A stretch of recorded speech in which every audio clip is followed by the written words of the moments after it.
We grew up in a world that told us who to be, what to believe, and who to fear. A world where questioning was dangerous and leaving was unthinkable. But we did. I'm Meleah.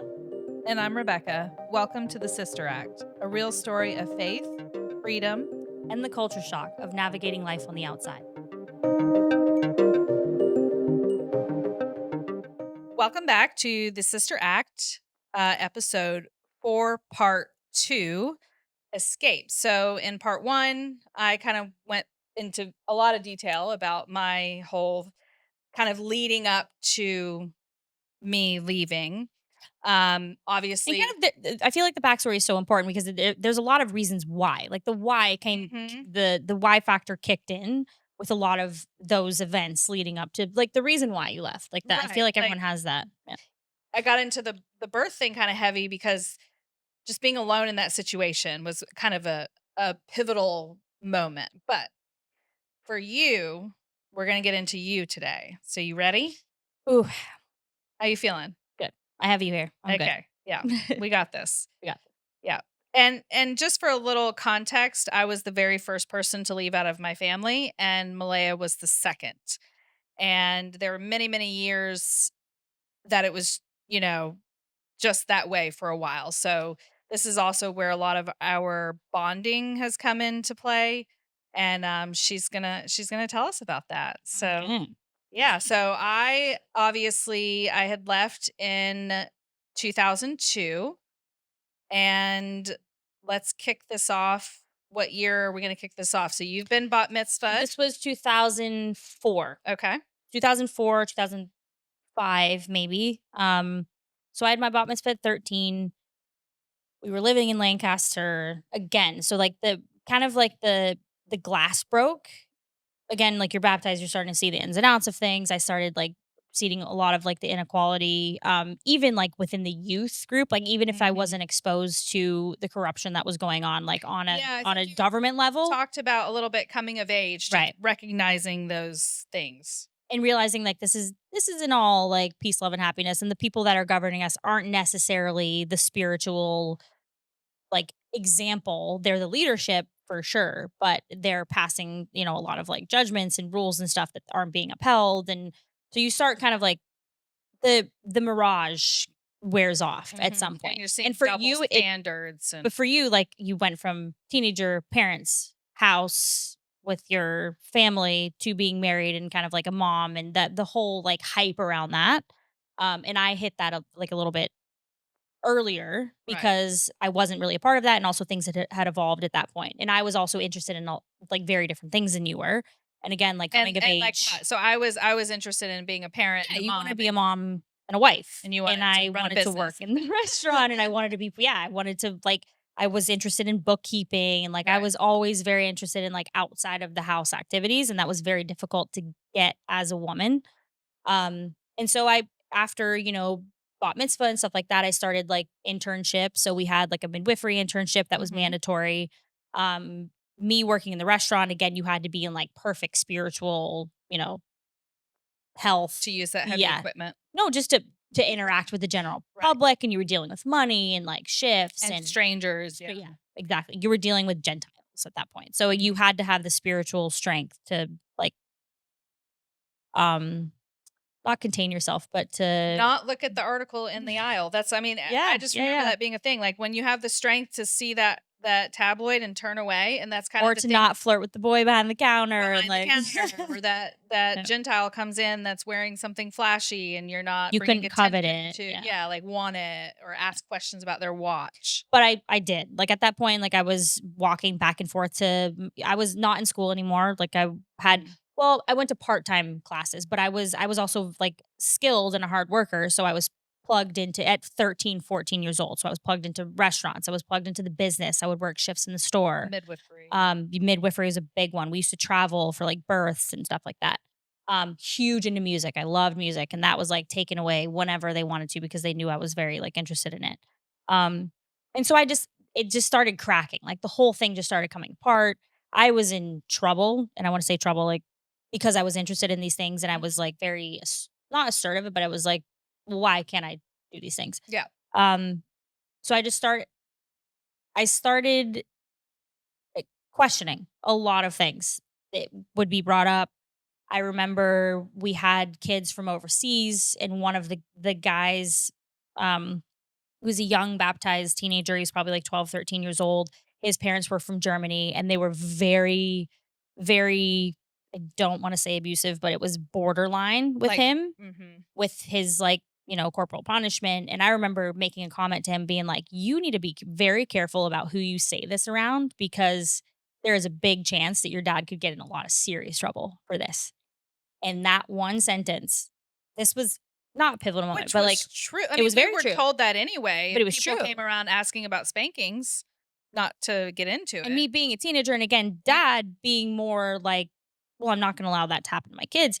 I was just like, you better be really careful about who because you you say saw this to. something happening in this other family that He did told not me about it. happen in our He family. told me about it. Yeah. He told me about his dad dragging him down the hallway, and like Okay, he yeah. told me things, and I was like, your dad could get in serious trouble for this. And so as he went back and told somebody that I'd said that in a way of like, you should report your dad. That's not how he said it. It was more of like, you should Be be careful. Yeah. careful. Yeah. He was venting to me, but I was, yeah, be careful. So it was then Because telling reported, like telling on people for that was not okay. well, Like, especially the person in your life that was an authority. right. That was, No. so then he got in trouble for telling me. It was like this whole, residual effect. And we were teenagers at the time. So I, being a baptized adult, was like, you are imparting, worldly knowledge onto this person, and you're influencing him, and Making him doubt. you're making him doubt his father and like the way he's disciplining him. So I was immediately like, like pulled out. I wasn't allowed to talk to any of the teen. Like it was really fast. And I was like, hey, hang on. Like that's not, it's not what I was saying. It was just saying like this. Anyway, so it started from there. And so there was always, once that kind of happens with anybody there, there's always like a seed of doubt at that point. So anything residual that happens after that fact is, it's almost like adds to the narrative. So they're Right. creating this narrative about you and who you are as a person. Mhm. And then I started seeing this narrative created about me. And then there was an elders, kids, and like all of this other stuff. And the narrative that was around them was just angelic and perfect and all these other things. And the things that they were doing and saying and like listening to the radio and buying things and like, you know, chocolate and So like, did their parents know that they were doing these things and absolutely turned a not. blind eye? Or I don't think so, like, how did you keep getting in trouble for stuff that other people were doing and not because getting I in was trouble? constantly ratted out. Like I would tell a friend about it, because like you grew up with, Yeah. you go run to your friend But and be you like, weren't ratting look out. at this vanilla perfume that I bought at the dollar store when I took a walk with my sister. And it was like, how did you get that? And then it was like jealousy. And then they would go tell their parent. And Mhm. it was constant with me, because it was like, someone in a jail that's very resourceful, and they have like their store. They're making That was me. right, you were making the Best out of my situation. yeah, the So I beer would out of like the find toilet. quarters, and I would collect quarters and have like $5 and go down to the dollar store and get myself like a vanilla body spray, and like, oh man, like as soon as that, it was just, yeah. Me and my sister would buy like lace panties, and then they would be found in our drawers, and you'd be hauled into How meetings would you about get it. lace panties? The dollar store. They had lace panties. Oh, I Yeah. didn't know that, okay. They had like bins of like panties. Yeah. Crazy. But then somebody would go through our drawers, Mhm, because everything that you do is monitored. mhm. And I remember like walking into a meeting with who, um, the elder's wife, Yeah, and yeah, yeah. and the mother of the one guy that I keep talking about that did everything and got away with everything. And we walked into a room with her, our oldest sister, my mom, and like a few other like elders' wives into it, and they were like holding up like panties that they had found in one of our drawers. And I was just like, this is ridiculous. Like this is insane. And I just we just felt like so like stifled. Like it's just every single move is monitored. And I think something important to point out is it wasn't explained why those No, things were like, kind of, but it just felt like there was all these restrictions in place, and we didn't really it was like, "So what if I have some cute panties?" because it was trying to draw. Why do you have these? They're under Do you want attention? Why are you drawing attention to yourself? It was regulation granny panties or nothing at all. because it was like, if you're modest on the outside, you need to be Yeah, modest on the inside. absolutely. Yeah, But then under the granny panties is naked, so that's not modest at all. So I don't know. Yeah, but anyway, yeah. I Your digress. undergarments were regulated just as much as your outer garments were. Right. And this it around this point, it started becoming more and more extreme. We were wearing, like, you couldn't show elbows, you couldn't show shoulders, you couldn't show ankles, like, it became You couldn't show no elbows. elbows? No, there was no, like so we went from, like, three-quarter length shirts to, like, all of our dresses were over the elbows, especially, like, for any sort of, like, formal celebration or anything Right. like that. You remember you had, like, your one really nice dress and you wore it on, Mhm. like, Friday night. And again, I was very resourceful, so I would tailor things, and so I knew how to sew, like, Mhm. pretty well at that Mhm. point. Because we either made all of our own clothes or took them from, like, thrift shops and altered Altered them. them, Yeah. yeah. We made all of our own bedspreads, curtain drapes. We made all of Mhm. our own, like, throw pillow like, all duvets. I remember taking feathers out of we bought down jackets from thrift stores and took all the Oh, yeah, feathers yeah, out and would make down yeah, comforters. Like, we yeah. were Extremely, extremely and we were resourceful. taught Yeah. all these things, We were and taught all these things. yeah, these we have so much to tell you all about all Yeah. that. I love it. So, yeah, the cracks started showing. Yeah. Um, and then I just again, my whole questioning was kind of like, why? Like you said. So I this narrative was kind of created. I was already baptized. When I was being told things, I started asking why. There was a younger couple at the time. They had just gotten married. I think they were 20, which is crazy. It's like looking back and I'm like, how was I taking advice from 20-year-olds? But they were married at 20 around then. And they were much more relatable. Like I could go to them about stuff instead of going to mom and dad or like anyone else. And I could tell them things kind of without judgment in a way. They were always reported back. But it They was would listen. they would listen. And then they would take the context out of it and be like, okay, she really doesn't understand these things. Mhm. So I found myself like running to them a lot. Did you feel like they were kind of an advocate in a way, or an in It was between, just more or a buffer? relatable because they had just been through this. Right. I was just going through this. So I was like, where's the light at the end of the tunnel? Because this is like scrutiny. Right. Oh, so they had just were on the other side of what you were going through Exactly. now. Yeah. So I figured if I like confided in them, at least they could be relatable to me instead of just passing judgment on something that was very foreign to them. It's like mom and dad didn't grow up there. Like there was a lot of, the elders that were passing judgment on you. There was no relatability. They had a fun teenage life, Yeah, and they probably. also had a Yeah. fun, like, 80s whatever when it first started, that was a totally foreign Right. concept, and now they were in authority, and there was a totally different scenario. Anyway, so that kinda started happening, then I started making friends in town, Mhm. so there was Which this is not not like, common. I don't ever remember being like, having an outside friend. So and this was all very secretive, by the way, like, it Okay, was yeah. extremely secretive. Um, So how would you make an outside friend?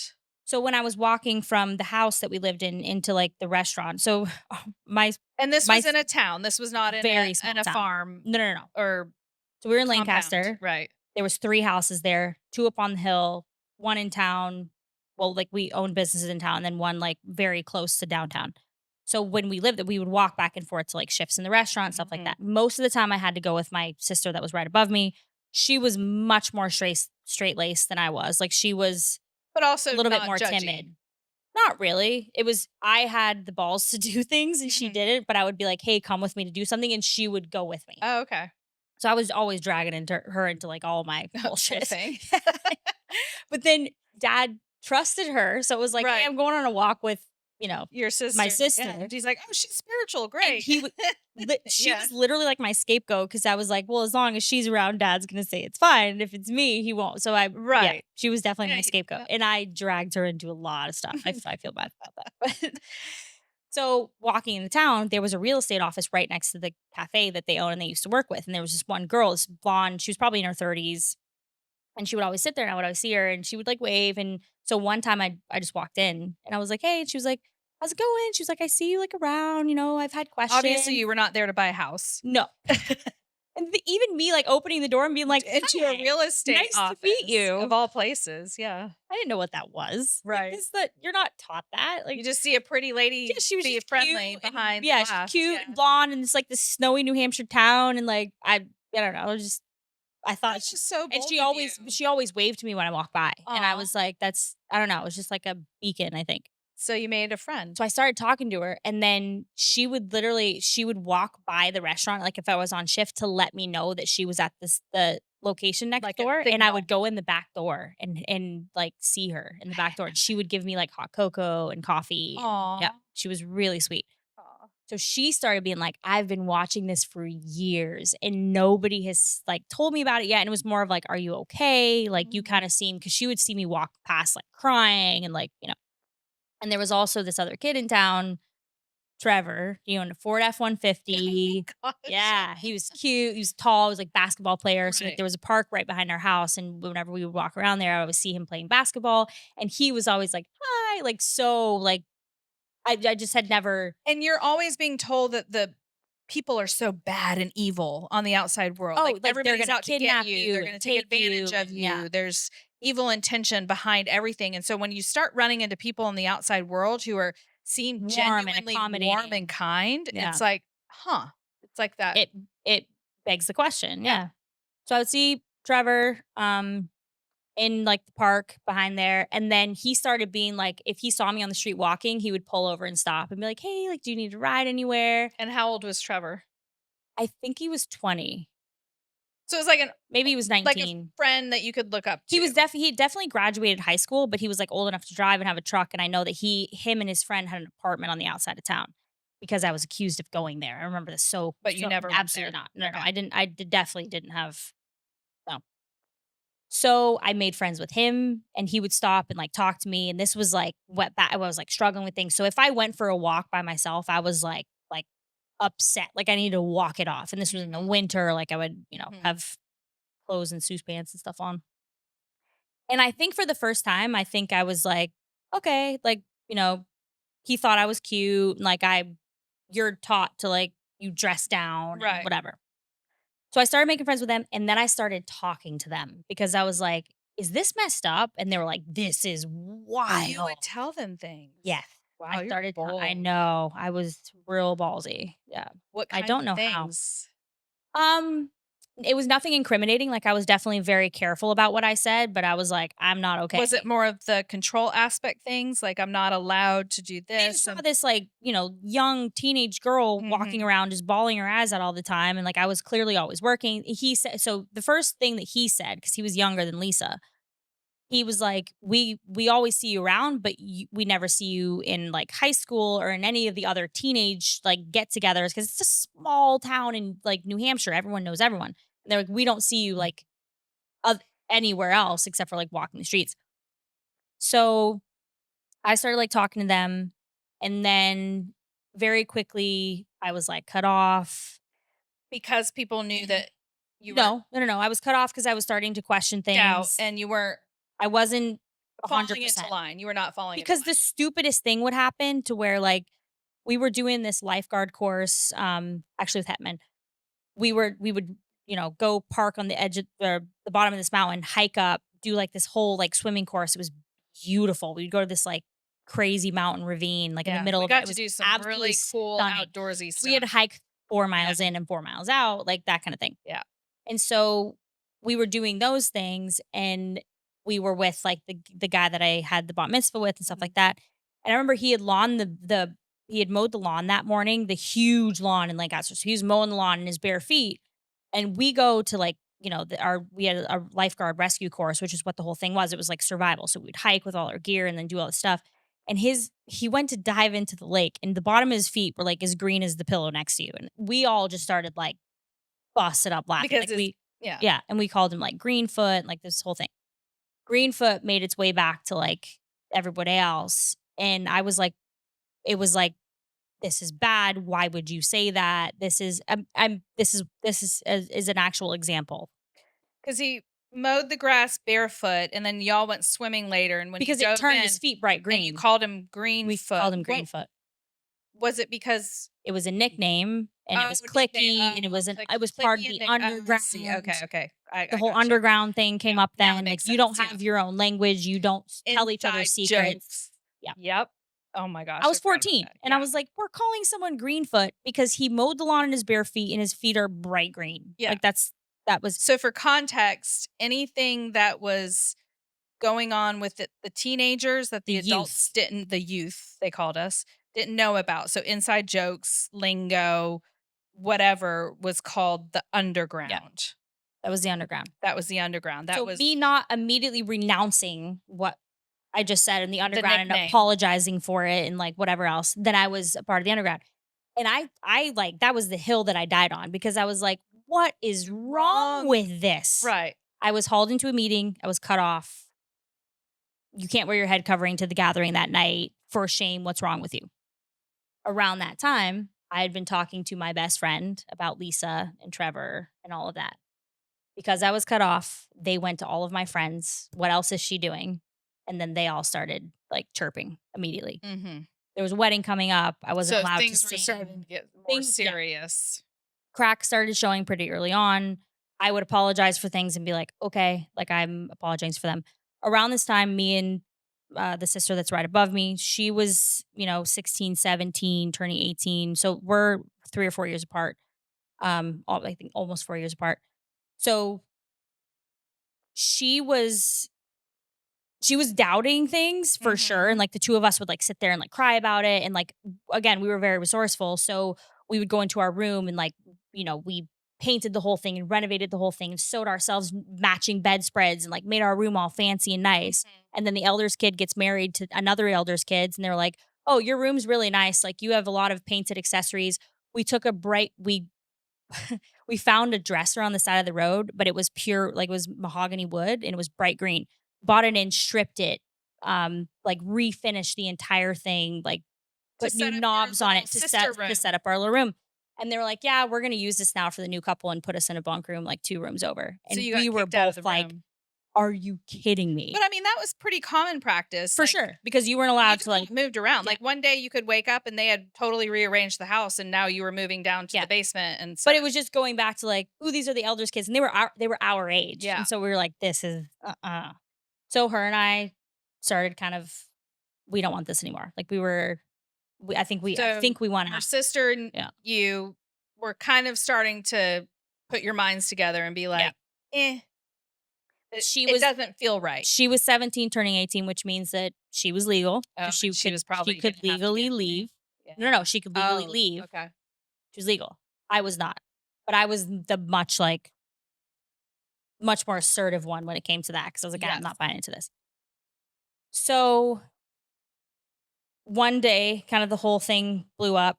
I got your number. I don't know how I got your number. I And got it your was number from my landline in Savannah, it. Georgia. No, no, no. It was your cell It phone. was the landline. I Was it remember because landline? the yeah, it was the landline. Okay. Okay, go ahead.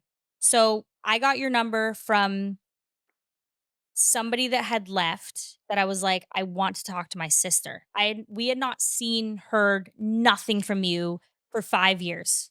And Not a I had a word. second child, but I had given birth to a second child by this point. No, you were pregnant. No, because if I was in You Savannah, weren't pregnant with Evan? no, Evan was born before I moved to Savannah. 'Cause that I think that's how we found out. Because they were like, "Oh, she got in a I car accident," and they were like, "How's the baby?" And we were like, "What baby?" I 'Cause was weren't you pregnant when I got into the car rear-ended? Yeah. accident, but it was, like, very you guys didn't know anything about what was Mm-mm. going on with me, where I was, my address, anything, like, we were not allowed to have any sort of No, I remember the day that Evan was contact. born. It was my birthday. My son Yep. was born on your birthday. He's my favorite. Aw. Sorry.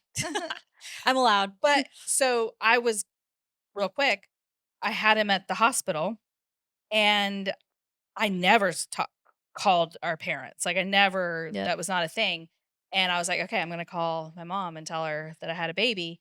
And so I called the house in Lancaster, but they had been sent to Brazil on a trip. Yeah.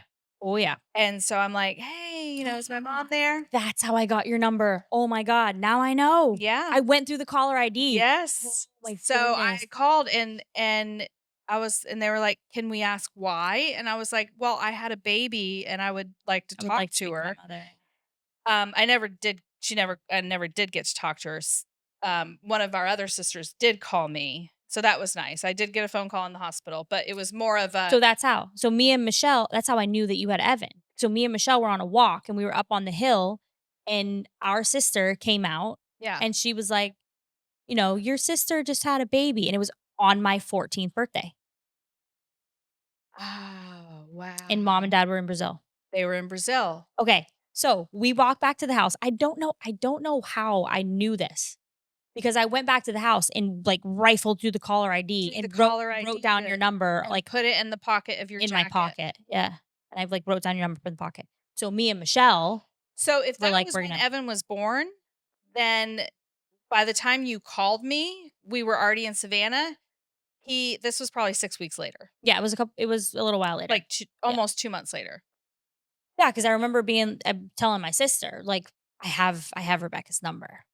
And so the 2 of us called you How long did you hang on to that phone number a long time. Like, and, I like, didn't put it look in my at it? Did you memorize it? I memorized it. I still know it. Wow. The 5539, like, I Yeah. will forever remember Yeah. that because I had to remember it. Yep. Yeah. So, I memorized the number. We snuck a That's right, it mobile was my phone. cell phone, it It was was not the I know landline. because I remember Yeah, because 5539. okay, because Like, I called from the hospital, yeah. yep. Right. Yep.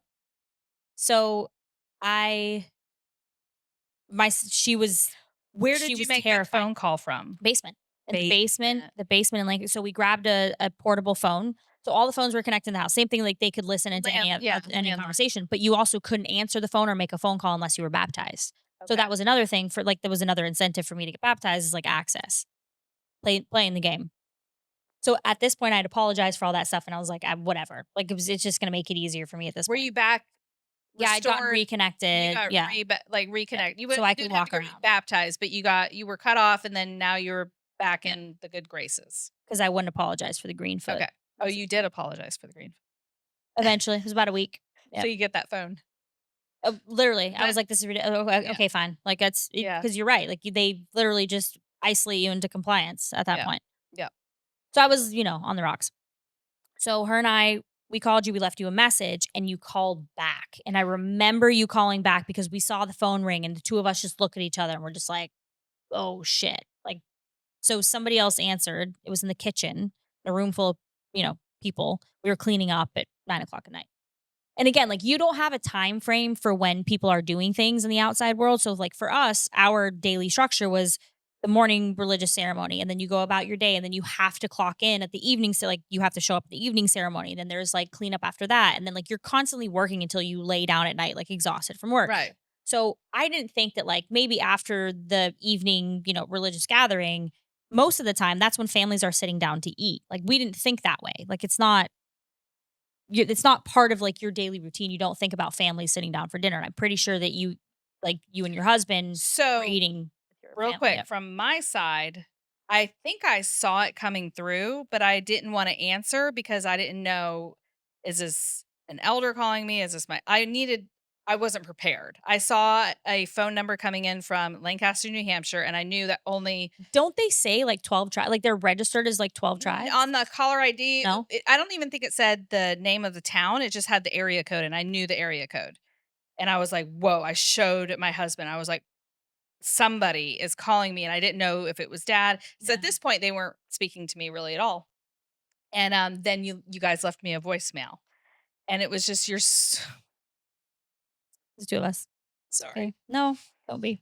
Just, It had been 5 years. yeah, just I hadn't heard anything from anybody, and your sweet little voices on my voicemail just saying, "Hey, big sister, like, It's us. it's Yeah. us, and we miss you, and we just wanted to talk to you." And, I'm just, like, mouth agape, staring at my husband being like, Yeah. because Your teenage I was sisters. Yeah. not expecting it, and so I didn't know, I was like, "Do I call back? Because I didn't want you to get in trouble." I didn't know. I think I waited. No, so you called back. We were standing there. Did Somebody someone answered answer and I hung up? because we saw the 912 number come through and we are like, Uh-huh. "Oh boy, like we're in deep shit." And you said, "I'm sorry, I have the wrong number." Because they I answered like, "This did. is the I community in did. Lancaster." And you said, "I'm sorry, I have the wrong number." You This was had the 24 wherewithal. years ago. Yeah, Oh my you had the god. wherewithal to say I have the wrong number. So then at 10 o'clock that night, I then grabbed the phone, went down to the basement, called you, not with my sister. And when you heard my voice, you started Bawling, bawling yeah. hysterically, like, "Oh my god, are you "Are safe? you What's going okay?" Yeah. on?" Yeah. Yep. So then from that point, we were like, "We wanna leave." We started talking to you. We tried to call you whenever we could, and it was, not often. I think that I was journaling about all this stuff, and I'm pretty sure that somebody found it Okay. because And you're holding the I'm journal. holding it. Ugh, yeah. And from my end, I wanted to be very I wanted Oof. oh my I Yeah. wanted to go grab you and Yeah. scoop you up, but I had to be very Yeah. careful because at any point, if our communication was found out, so I was afraid if someone was listening in, and I was like, that, I was just trying to be very diplomatic in the way that I spoke to you in case somebody was listening in. Like, I'm here if you need me. Like, I wasn't like, let me come pick you up. Like, what's Yeah. going on? Like, Cause so I asked for that, and especially from your husband, I was like, "Do you know anybody in, New Hampshire that can help me out?" And he was like, "Well, you're underage, like, we can't." the underage There's thing not a freaked lot. us Yeah, out. there We were wasn't a lot of afraid of things. like Cause kidnapping I had no charges. ID, I had no I had no identification, I know so he was saying, um so at this point, like, we were full blown me and my sister were full blown hatching a plan to leave, and Mhm. at that point, I really considered her kind of like my meal ticket because I was like, "She's 18." Closer to 18. She was 18.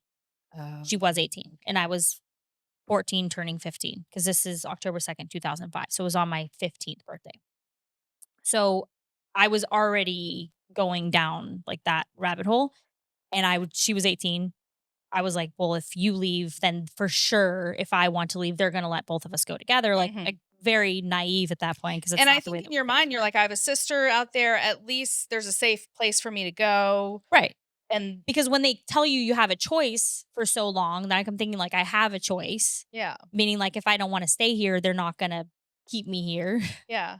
I remember like the weird thoughts I would have growing up about wanting to leave. I'd be like, but I don't even know who to call. We didn't have our No, grandparents' no, no. No, numbers or no. yeah, We yeah, had yeah. no Yeah. relatives. There was no contact with any they came to visit a couple times, but, like, it was very like, they kept us very separate. So, I mean, Chernobyl happened, like, the whole thing blew up. Because We were somebody found out that we were how? calling you. I actually I thought that I knew the details, but I I know the details. okay. So the sister has told me.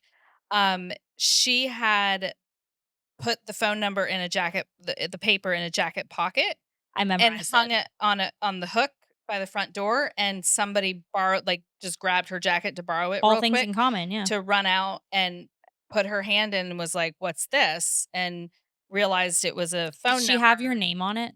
I don't think that I think it was literally just a phone number, but the fact that there was a phone number written on a piece of paper in a pocket was enough, like, she's hiding something Yep. And then I because think you don't they have showed it random. to dad, and dad Mhm. knew that 912 was Georgia, like, it was Mhm. yeah. Yeah. So, we were both cut off immediately. We were hauled The into phone calls meeting stopped on coming, yes. and I was so worried. Stopped. But I had hatched this entire plan. I think my sister was kind of, like, on and off the fence, and I was very gun ho about it. I was like, "I'm gonna figure this out for us." I was always I Mhm. just always that person. So I was talking to your husband about, like, logistics of it, and he was like, "Okay, you need to go into, like, a major city where there's a DMV, get an ID." And I was like, "Okay, I have a friend, Trevor." I was like, he had has a truck. He agreed to drive me on a Saturday, and I had this whole thing mapped out. And then dad found out, and I was grounded. And by you were brought into custody, which means now you're being watched and you're cut off Yep. again, and now we're So I on. actually have this. This is crazy because Okay, we so opened this for the last time, or for the first time last I know. night. So This is so wild. we Yeah. mentioned this at the beginning of episode 3, how we were getting into your journals last night, and Yeah. now is when they're gonna kinda come into This is play. crazy. So, I'm gonna skip through this a little bit because it's very, very raw and vulnerable for me. But October 2nd, 2005. So that's my 15th birthday. I was like, well, I turned 15 today. I stopped writing Thursday night because I heard Manasseh's truck pull up. So that was the couple that I was really close to. Went downstairs and talked till 4 a.m. Had to get up the next morning. My sister and I were both cut off, and my dad was crying. The elder said he understood why. So we had to go to the gathering the next morning. Mhm. My dad was a mess, and the two of us were cut off. And so the elder in charge was like, "We're just going to pray and leave," because it was just too.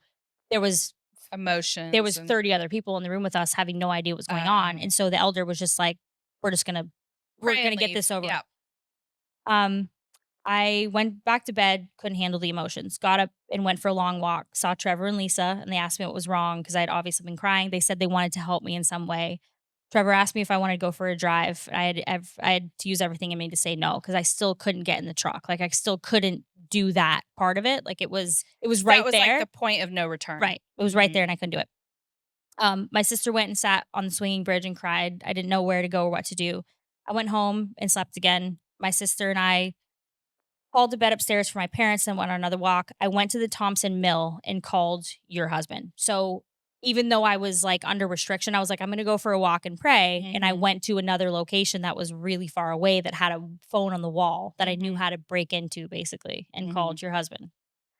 He said as soon as I got my picture ID, he could get me a plane ticket and a way to get to the airport. So I told him I would go on Saturday to get into Littleton, which is the next like Mhm. metropolitan area. DMVs aren't typically open on No, and no, but no, no, Saturdays. no, but not only that, it was yeah, they're They're not. That not. was like, yeah, very Maybe stupid. sometimes in a big city, but No, this was a very small town in New yeah. Hampshire. There's absolutely no way.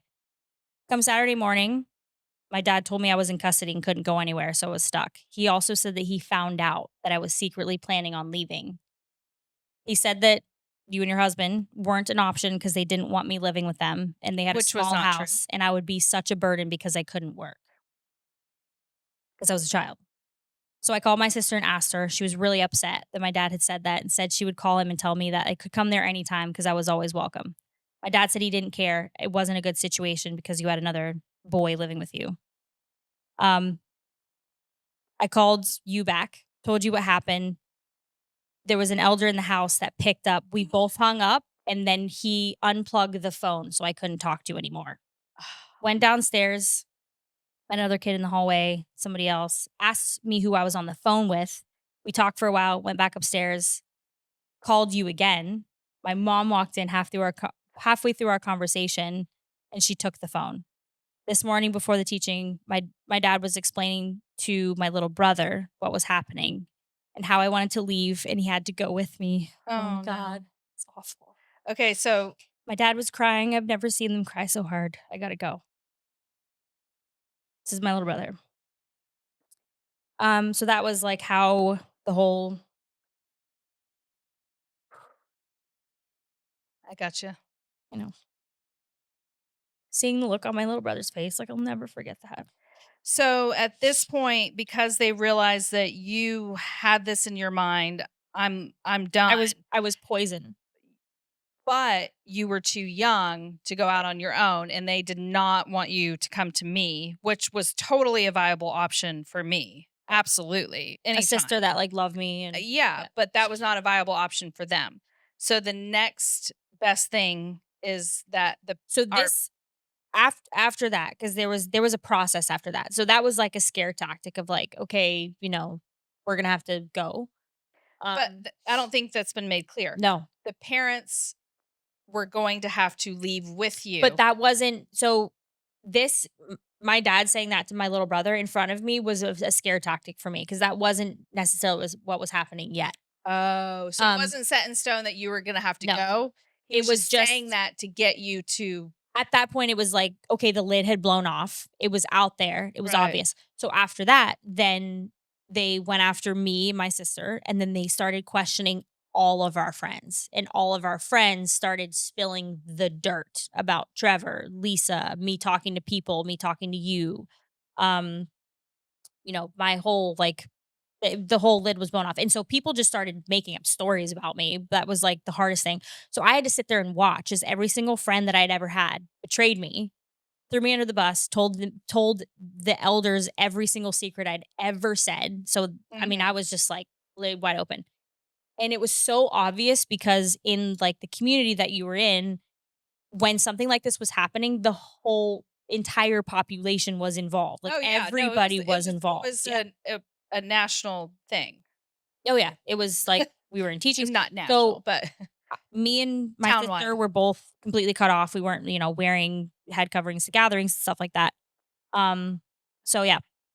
So we went from like meeting after meeting after meeting with dad, Mhm. a panel of elders. Mom was nowhere to be she Just a bunch wasn't of men. involved. Nope. I Yep. was 15 in front of a panel of elders. Some had kids, some didn't.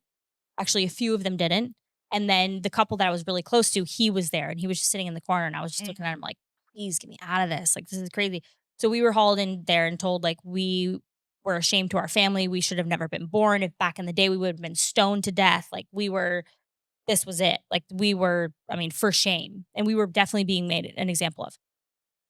Day like 3 of the meetings, And by the way, this entire time, we were isolated from everybody else. And was our sister At this point, caving? she was going through with it with me. Like, she was Okay, going so through it she's with me. still hook, line, like she's We ready. got isolated to the 3rd floor, Separately or together? first To together, then separately. Then they separated okay. us into 2 different areas Yeah. because we weren't allowed to, like, convolute into, like, our plan to leave. And so, like, we were separated, and then, like, it was a divide and conquer because they got to her. So they got to her.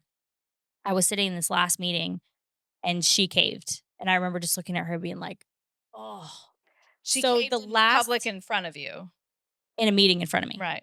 So and I was listening to these straight up lies that had been told to the Right. elders from my friends because they were making stuff up because they were so scared. Right. So I was just like, "Oh my But I god, mean, in her defense, like it, it's so scary to be it's faced terrifying." with it's either death or it's this. Yeah. And Yeah. she had to Yeah. do So that.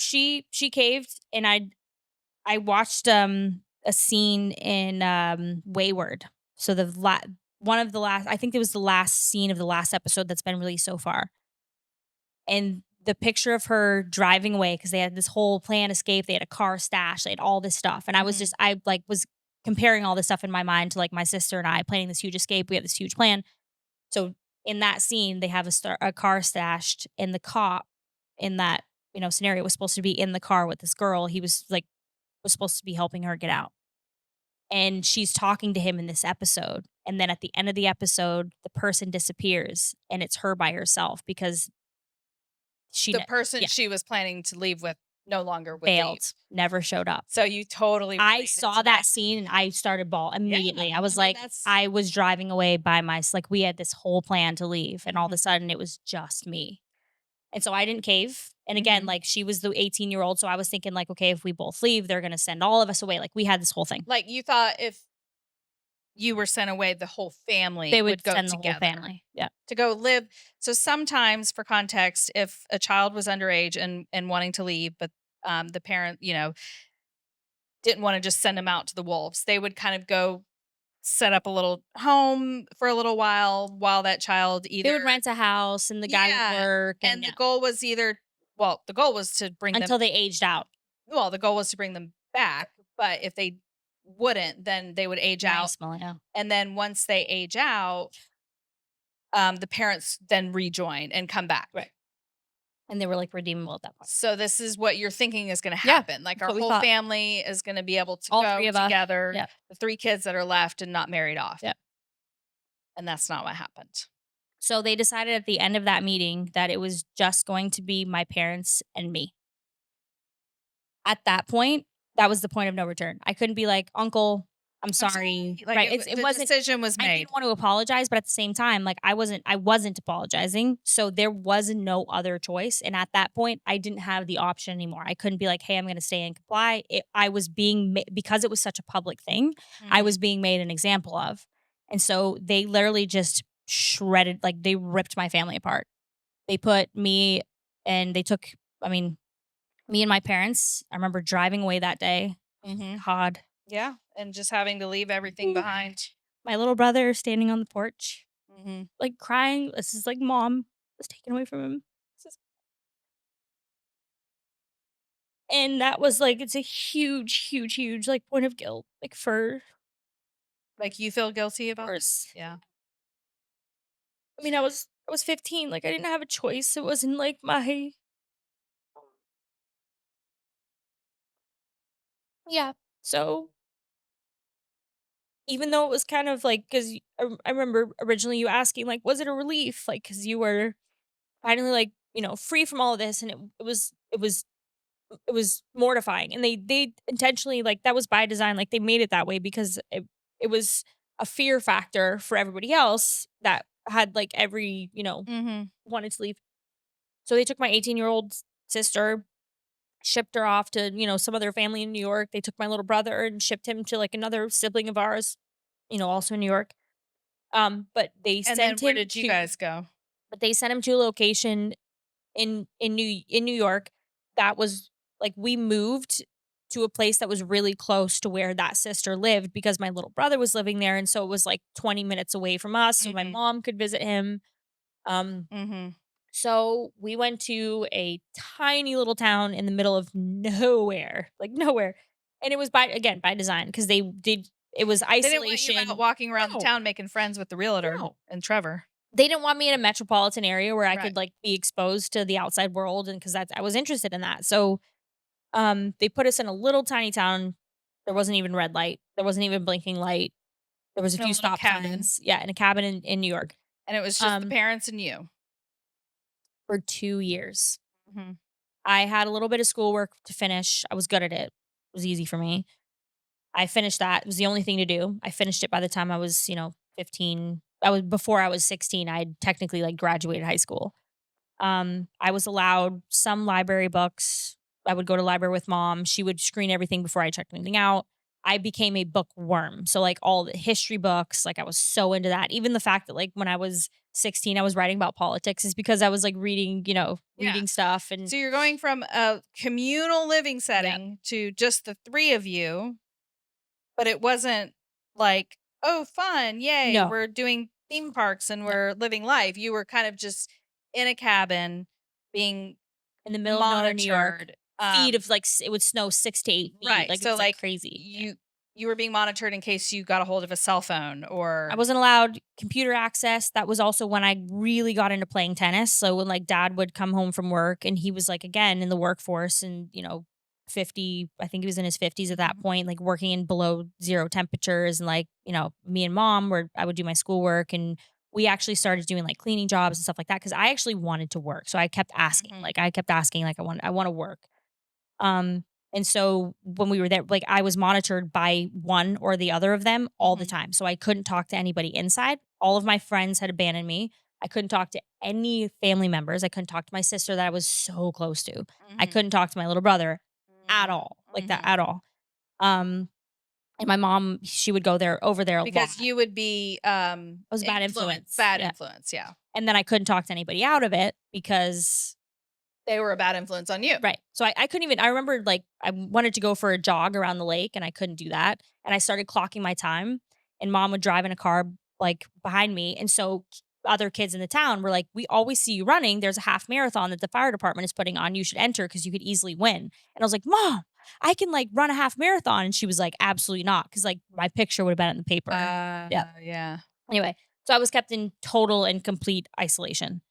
Um, And and that's to we were kind of break your uh spirit or until it you're old was enough to leave. designed to break you into going back. Like, we're gonna make your life a living hell until and I understand throughout all this that there was other people telling my parents, like, what to do with me. My dad would leave for a couple days at a time and go, like, have an elders meeting, and they would kind of, like, regulate what was happening with me. Like, I had a handler, like, I was being handled. Like, it Right, wasn't my yeah. parents raising me, I was being handled. And so, um, I remember sitting there, like, with my and it I think that they just thought, like, I immediately would just be like, "Oh, this sucks, I'm gonna go back," and Mhm. I was kind of like, "Nope," like, You buried in. I wanted right, but I was like, "Okay, I'm finished with school, like, what's next?"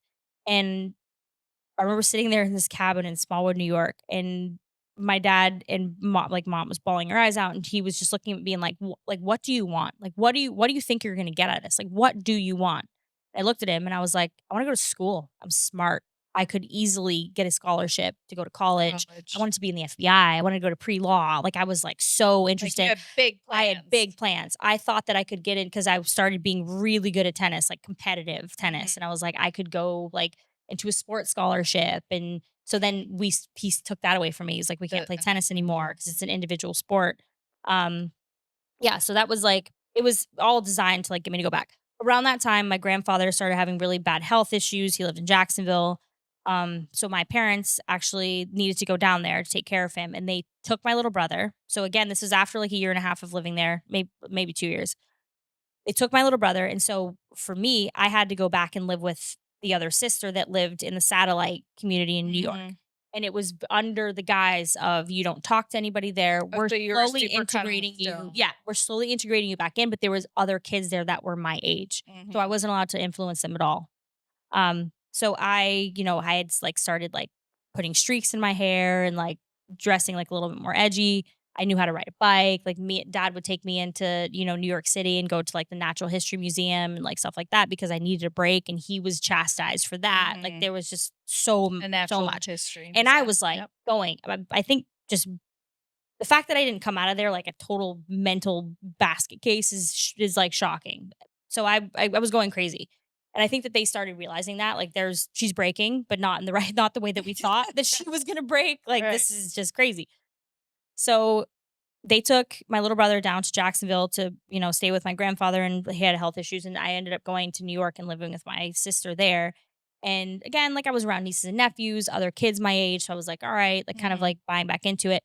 And by the time that they got back, I just kind of was like, okay, being locked in a house for the last 2 years didn't work. I'm underage. It's okay. Um, there was a job outside of Boston that our older brother was involved with that he was like, you can like he wanted my dad there. So he's like, come up, stay in this house for, a couple days.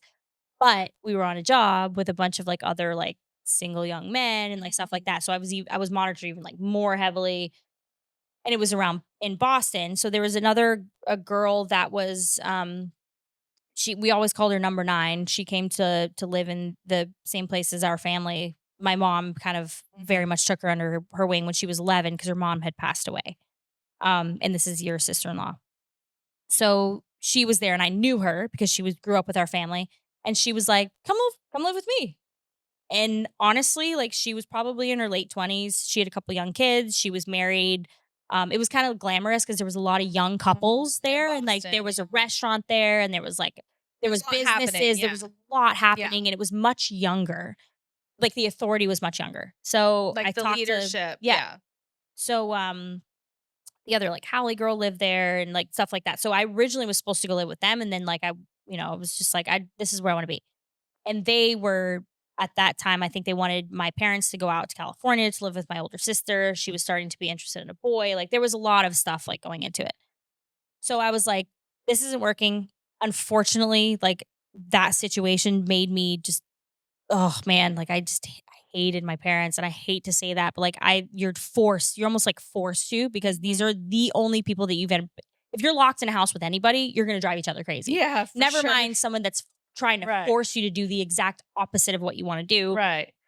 So when you leave Smallwood and you go to Boston, it's a little bit of a breath of fresh air because like you're back with the like people. So it was a breath of fresh air in the aspect of like, okay, there was like a little bit more freedom, less restriction. I was a little bit edgy because I had like been gone, but not like really gone.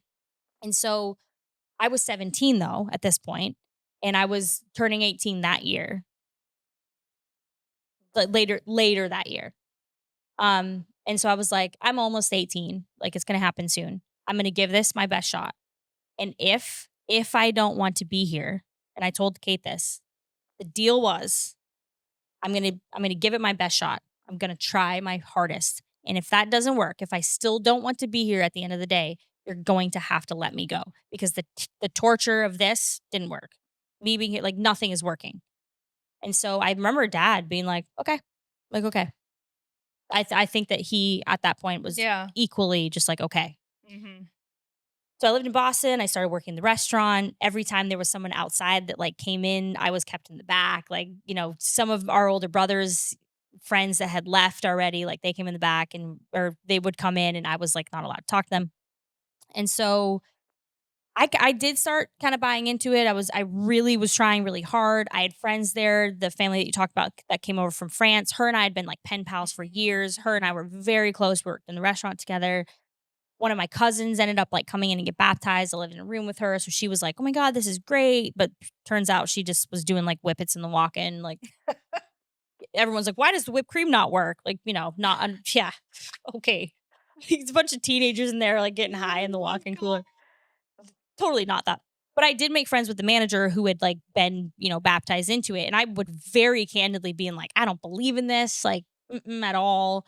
And he's like, I get it. He's like, there's so many times that I just want to go across the bar, like across the street to the bar and like get a beer. So he was very relatable. And I Mhm. started like venting a lot. And there was other people that were coming in that were like, why do you not want to be here? And so I wasn't allowed to like, so there was just a lot to it. I broke my leg. I hyperextended during a soccer game. Ended up like breaking my leg. So I had this huge leg brace on for like 6 months. So I was laid up for 6 months. I wanted to get more into like they were talking about like me covering the kitchen and doing stuff like that, Mhm. and more of like the womanly aspects of the household. And I was That was exciting, I'm sure. 100% because it was Yeah. responsibility. It was a little bit more freedom. I always like to wear my really thick long hair. I wore it in like the high ponytail, and they're like, "No, you need to like be women." Like I was buying into it. So, and I was getting like validation from buying into it from everybody there. And I was like, okay, like this is my purpose. Maybe when they were like, as soon as you're baptized, we're going to shop you around to every other like community because you need to be married. Like your marriage, like you are ripe for the Material, picking. yeah. Yeah. Like we're going to find you a woman or a man. A woman. Oof. I'm gonna So, make you a woman, find yeah, you a right. man. Like, so I'm living like single sister's room. And as I'm laid up, again, like it just starts like going. And after that, I had, like, taken pain meds, I had gained weight because I was, like, sitting all the time, and Yeah. so the woman I was living with at the time, she had a little daughter, she named her after me, sh 2 Mhm. little boys, I was, like, obsessed with them, very attached, like, very, very, very attached to them. This is, like, such a long story. So, again, around that time, like, I started just seeing the inequality and was just like, "Whatever, like, this is crazy." So she recommended me do this like juice cleanse, whatever, to get rid of all the toxins in my body. Long story short, I did like a 2 week fast, dropped a ton of weight. We were had to go to New York to pick up somebody. There was like, there was always like some reason. Mhm. So we were driving to New York. I went with the woman that I was living with, her husband, her 2 kids. Like I was like the teenager that was living with them that was taking care of like everything. I was Right. essentially like a living nanny, come to think of it. So we were going back and I was seeing my older sister for the first time since I like had bought into the whole thing again. And I walked through that front door in New York. And again, I'd like dropped some weight. And also, as you know, as I said before, I would usually tailor things to kind of fit me a little bit. And I was wearing like a shirt. It fit me well. Yeah. It was below the elbows, longer. It was covering my butt. Like they had, even though you're wearing like bloomer pants, it still Yeah. had to cover Your your butt. assets, Yeah. but it fit me. I walked in the front door, my older sister, I was, like, expecting her to be like, "I'm so proud of you, you've come so far, I'm Mhm. so happy that you're, like, coming back into, like, the fold," like, I was expecting there to be a lot of hype around it, and I walked in the front door, and she looked me up and down and was like, "You're way too thin, and that shirt is way too tight," Oh and I gosh. was like, "Fuck it." Yeah. Like, nope. Everything that I've like worked for, there is zero acknowledgement of anything. I'm seeking approval from like people that don't give a shit Was about that any like of it. a the That major was turning it point? wasn't the major turning point. Like there was a lot of things like leading up to that, but that was like the meh. Like, no, Yeah. it doesn't matter what I do. I can jump through hoops. I can do absolutely anything. It does not matter. Like it doesn't matter. Yeah. Um, so at that point, I remember driving just being so sad, like, I was just heartbroken after that, Mhm. like, entire thing. So, I was sitting in the back of the van the whole ride home from New York to Boston, I was just sitting there going over my head, "Okay, she covers the kitchen, which means that she has access to cash and a cell phone," which I had gotten enough trust to The get person access to that at you that were point, the staying with, person I was yeah. staying with. I also had, um I had, like, a little bit of freedom with, like, her, and they started, were prepping me to manage money and, like, stuff like that. So, I knew that I had access to a cell phone, and I also knew that I had access to, like, some cash, enough for me to, like, do something about it. Right. And it was probably, like, $200, like, maybe, If that. if that. I think we were saving up to buy a blender. I think it might have been, like, Right. $80, but I knew that, like, I couldn't go to a gas station to buy a bottle of water. Um So at that point, I called a friend of mine because I was like, I kept calling you like randomly. It would be like I would sneak into my Little tiny little yeah, but updates, I would yeah. sneak into my parents' room at night and like take my dad. I would crawl across. I remember this so While they clearly. were sleeping? Oh, he would be snoring. So I knew he was sleeping if he was snoring, And take his cell and I would phone? crawl like across the floor and like grab his cell phone off the nightstand. Didn't know that. Oh yeah, and crawl back out of the room, Yeah. close it super carefully, go call you from the basement, and then repeat the whole thing. Erase the caller ID and go sliding back OMG. on his nightstand No to call you way. from the basement to tell you where I was. Yeah. I was caught like every time, like every time. They would find out somehow. Yeah. So I was like little updates, but you hadn't heard anything. And so I called, I had a friend, Sam. She had left recently, but she was 18. She was going to Boston College. So she was in the Mhm. town that I was in, and She grew up with us and she she grew left. up with us and left. But she was also just 18. So she was just over the cusp, and she had like moved in with a family, and they were put her in a car or something. Like, I apologize, Sam, if I'm getting these details wrong. But um, so I knew her from like childhood. And so I called her. She was like, I'm in school. I don't have a car. Like, I don't, I whatever. don't know But I how. have a brother. Her brother lived in, the next town And he had over. left as well. He left as well. He lived with his wife the next town Yeah. over. And she was like, he can come get you. So we set a time. We set a time and a place and all of that stuff. And then she I called him and I was like, I can't really talk, but like I can call, like, just meet me here at this time. And I'm pretty sure it was like a Thursday or Friday, something like And that. where was the meeting place? It was at the house that we were at, but the street, I was like, there's a street behind our street, Uh-huh. and all of the properties were divided by fences. So I was like, if you meet Right. me on that street, then like I can prep my way out of it. So in the van ride on the way back, I was sitting in the back, like plotting all this stuff out. So I packed a bag the day before, or like that morning, and it was like a little duffel bag, and I packed enough stuff that it wasn't obvious That your stuff was that my missing? stuff was missing, because people would rifle through your drawers all the time Mhm. looking for panties that weren't appropriate. And so I packed stuff in a bag and like walked it back to the back. And my excuse was there was washers and dryers back there. So I was like, I would just tell people I was doing laundry. And so I went to the back fence. I was super short, and the fence was like probably 8 or 9 feet high, and like threw my bag over the fence into Into somebody else's yard. I have no idea who it was. And how long was this bag gonna I mean, were you afraid that 100%. the I thought they were people gonna who find live there it. I were thought gonna they were gonna find it and throw away, or find it and think it was ours and bring it back. Like, that was a and huge they were thing. not a part of the group, it was No, just, no, like, no, no. some neighbors that had We nothing had to like do this with compound, and it was on the other side of like the compound. It was over the So you fence on the did you compound. know who lived back there? Or Absolutely you not. just threw it No, back I there? just I threw it over the fence. So brave. So then after that, I waited until like the gathering time, when you were supposed to go for a walk to pray, because like you were allowed, and I was just barely So that was allowed. your window, That was my window. was, like, going And he to al- do laundry, throwing the duffel bag, and then you're gonna go for your prayer walk before the evening gathering, and that was the pickup point. but that was also like 6 o'clock, which means he could get off work and get there in time. I leave the house and there's couples walking everywhere. And Doing I was their like, prayer hi. Yep. walks, yeah. Strollers, babies. They're like, hi. Like, And I for was like, context, this is Dorchester, Dorchester, Massachusetts.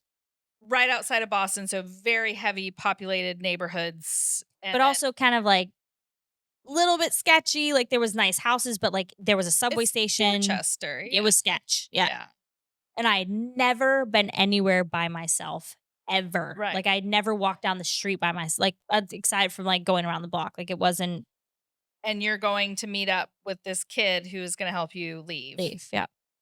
So I walk around the corner. He's late because of Boston rush hour Of traffic. course. And I didn't have a cell phone that I could text him or anything. Like, I left the phone there and bailed. Yeah. So I'm like cowering behind a bush because I see like trucks coming by with like guys coming home The from brothers work. coming home from I work. thought somebody was gonna kidnap me, like, because you're told like you're gonna be Right. taken, and whatever. So finally I see him pull up, I grab my bag and like run into his car, and it was just like, So holy you shit. threw your bag, went for the walk, and then no. No, so I walked around the block because there was a fence like surrounding our Oh, and property. picked up your bag. Yeah, because so the property that was on the other side of the fence was on a different street. Like, I had to go Okay, so you around could the go block. around, Yeah, go into I somebody had to else's go into some area. trespass Yeah. and grab a bag, and then now you're carrying a duffel bag when people are coming No, no. home. So I just hid behind the bush. I didn't have my bag Oh, with okay, me yet. okay. I hid behind like a bush until I saw his car, and then as soon as I saw his car, I grabbed my bag and like ran to the passenger seat. So he took me, and at that And what was point, that like? Like, you get in the car and, like, what's, it like, was relief. Like, okay. the fact that I had made it that far and got like actually, I had come up with And a hadn't been plan. stopped. No, I had come up with a plan and it had not been diverted, and I was sitting in the passenger seat of a car driving away No way. with my bag in the back, and nobody knew where I was or where And I was nobody going. was chasing you down. Nobody knew. And that, like, for me was like, I was like, nobody knows where I am. So Yeah. where did you go that night? We went back to his house. So his wife was there and she was like, "Oh my god," she gave me like clothes to wear. I was wearing like shorts and a t-shirt because I was like so uncomfortable with my own skin. And they let me stay there for a couple days. That's I called you. You and your Mhm, husband had separated then. You were a mhm, single mom, but mhm, 27 years old. And you were like, I can't afford to buy $1,000 ticket to get you down mhm. here. Cause I was like, Well, and part of it for me, you were still 17, and I didn't want to be accused of kidnapping you or, um, pulling you away. because that was I a said, threat. "If you show up at my front door, 1000%." I was like, "I Well, you told first of dad all, that. I can't afford the ticket." I was like, "If you can get here, we're good." So And so dad called me and he said, Is your is she sister there?" there? And I said, "No, No. she's not, but she's called me." And he said, "Do you know where she is?" And I said, "I think she specifically didn't tell me exactly, but she probably is going to head down here." Yeah. And I said, "I'm not going to turn her away." And he said, "I I understand. understand." Yeah. So they were in California. So Yeah. my dad get the news that I was missing, and I was missing in Dorchester. I mean, I was a 17-year-old miss. Like it's terrifying. I You didn't show understand up that. at the evening gathering. Exactly. And that's So it turned into a full-blown manhunt. Yeah, at search. that point. And he So flew from he California flew from Cal that shortly night. that They night. called him, Meleah's missing. He hopped on a plane, he came back. So I was like I was, living with this couple, and of course, like, I was taught to, like, work my ass off, so they were both at, work. Both of them, like, got up and went to work, and I, like, did her laundry and cleaned the kitchen and cleaned out the refrigerator. Like, I was, like, so programmed to do that. She Oh, came this couple you were this staying Yeah, with. Yeah, yeah, I had yeah. never met her in my life, and she came back, and I had, like, cleaned her entire house and done her laundry, and everything was folded on her bed, and, And like still no one knew where you were. no, but, like, she was just like, "Oh my god." Like, I was just crazy. So nobody was but I was, like, trying to get a plan to sleep. I called the manager of that restaurant, and I was like, "I want the rest of my stuff," and he was like, "I'll bring it to you, no problem, just let me know where to go." I thought I was, like, super clever because I had You called someone in on the inside thinking they weren't gonna tell on you? no, it wasn't that. He was like, "Just let me," because he said that. He was like, "If you had told me," because again, the whole deal was, like, I wanted to get out. So he Right. was very much like, "Well, if you told me, I could have helped you, like, I have access to You money, I wouldn't could" have. Right. So he was like, "Where's the rest of your stuff?" So I gave them instructions. I was like, "This is where all my stuff is." Cause I had actually like, I had prepped this very well. I was like, "This is where my stuff is. Can you just bring the rest of it to me?"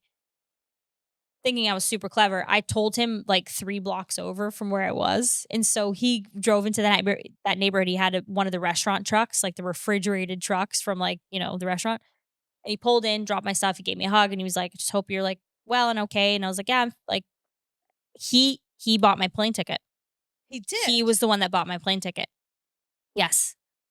So, him being in that neighborhood, he then called somebody who knew that, the kid that I was staying with, Naeem, he knew that he lived in that approximate neighborhood. So Mhm, then they told that to my dad, who called this kid's father, who mhm. then said, "I have his address." I was sitting in the window, or I was sitting in the house, and I saw the green Mercedes that dad bought when I was locked in that house for 2 years. I saw that green Mercedes driving around and I full blown just like went to the floor. Like literally Yeah, like, "You can't see me." yeah. They came up to the door. Dad, the lady that I was staying with who had a baby that was named after me, and I heard her. She was crying at the door and like they were knocking and they were like, "Please come out, please come out, please come out." You wouldn't come out. No. And I hadn't answered, I hadn't said anything. And I looked at dad, or I didn't look at dad said, "I open up or else I'm calling the police." And that's when I opened the door. Because you were underage. But it didn't, yeah. So that's when I opened the door. And I opened the door and looked at dad and I was like, "Call the police and say what?" Right. Because they're gonna ask questions. They're gonna ask why I'm Mhm, here. They're gonna pull you into an event. And I was smart enough at that point to like, I don't know how, but I knew I had the wherewithal to be like, "You're gonna call the cops, tell them that I ran away, and there's gonna be a huge investigation, which is going to turn up a bunch of stuff. They're gonna have a lot mhm. of questions. I have a very big story here. Yeah, And what are they gonna do? I'm underage. They're gonna put me into what? CPS, government protection. yeah. What's gonna happen?" Think Basically, about the let me go repercussions stay of with my this. sister. Yeah. Right. And he, like, looked at me and he was like, and I also reminded him in that moment, I was like, "You said that if I didn't want to be here, you're gonna let me go." And the girl that I was staying with, she was like, "You did promise her this." Like, she interjected. So they offered me a ride to the airport because I was flying out that after that my plane ticket was that afternoon, and I had a ride. Jeff was gonna Jeff that was gonna take me to the airport, Mhm. and Dad was like, "I'll take you to the airport." We went to lunch at Panera Bread, um, and then he dropped me off at Logan. And in the airport, he essentially like he tried to have like the sex talk with me. I don't know why. Like that was Because like a last like ditch he's effort. like, "Oh boy, you're about to go out into the big bad world. I need to tell you about several fists fast." Yeah. And then he also told me, he was like, "Well, you're kind of screwed because you don't have an education." And I was like, Right. "Thanks to you." Like I didn't have like a, high school degree, college degree, anything. I had Diploma. nothing. And I was so unprepared. Like I was so unprepared. So you're looking at your daughter completely unprepared for the real world at all by design because that keeps you there. And then like before I went into ticketing, I think he went and got cash out for you. He got like $200 or something for you. It was a lot. Because yeah, he wanted To to. like he was like, "This is for your sister to feed you." Mhm. Um, and I had no cell phone, no nothing. I was getting on a plane for the first time at 17 without ever having been on my own, period. And he looked at me and he said, "When you are scrubbing toilets at McDonald's, don't call me." Don't call me. Yep. And that was the driving factor. Like that was the kicker. Everyone says like, "Where does your drive come from?" And I'm like, "My dad at 17 years old telling me Yeah. that I the only skill set I had was a minimum wage job."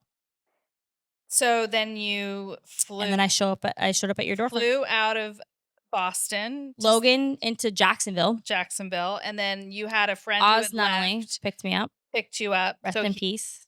he was living in Savannah at the Mhm. time for some reason, I and had a he payphone. I landed. I had to go to a payphone to call him to let him know that I had landed. uh-huh. And then he came into like he parked and came into the airport because I couldn't find my way out. Yeah. And I just had to like recognize him in a crowd. Oh Come my pick me up. gosh. And I think I got to your house by like 11:30 midnight that Yeah. night. Just remember opening the door and there's my baby sister standing there. Yep. And I hadn't seen you in 7 years. 7, 8 years. 7, 8 years. not a picture, not Nope. a impact because once you left, if Yeah. the younger siblings saw like you were doing okay and you had that was really frowned upon. Yeah. That wasn't allowed Right. because it would make you think that everything was okay. So I Right. had not seen you in that many years. Yep. And my frail little Ooh, 17-year-old sister yeah. showed up and um really, I mean, that was it was us against the world, for a From then on while out. until we started gaining more family back into our life. And I was a single mom at this point. And the next kind of we're going to dive into the aftermath and all of The that culture and the shock. culture Yeah. shock that comes into that and how we both navigated that. But yeah, Ooh. that was heavy. Yeah. That was a lot. A lot. It's this we've got some things to get through here, but yeah, a lot of it was like documented and Yeah, written down and yeah. those journal entries are gold. Oh, yeah, they're very tough too. Yeah. We'll have to do a little side, like just kind of read through little clips of Yeah, of the journals, like some of the funny ones too. course. Well, glad we got through that part. It's Yeah. over now. Yeah. It's necessary. Yeah. Yeah. It is really just to kind of show the psychology that goes into trying to make such a huge decision Right. that is going to affect. And in your mind at that point, it affects your eternal life, like eternity. And everybody around you, and they make sure that it affects everybody Hmm. around you. And it's gonna, yeah, your family's gonna be upset. And it's just such a burden. And a lot of times you stay because you don't want to burden people. Obligation. So I'm glad that we both have gotten through this part of the story because this is the We're ready hardest for the part. next part. Yeah. And yeah, I mean, obviously, we're going to get into culture shock and all that kind of stuff, but we are constantly throughout episodes and guest appearances going to revisit Of course. dirt things There's so much that's that we brought involved. up in the last few episodes that I'm sure just kind of don't make sense, or you people have more questions about, whether it's traditions or this, that, and the other. And these first really 4 or 5 episodes is just kind of like from birth to Setting up the escape storyline. and setting up the storyline. And we're just so excited to get into the rest of it with you Yeah, because just the growth after and what comes along with that, and us hanging on to each other for the years until the rest of our family was a part of our lives. And it's a lot. yeah, but it's Well, it's all good things. I'm excited to just reach people and speak to people about this. So yay, cheers. cheers.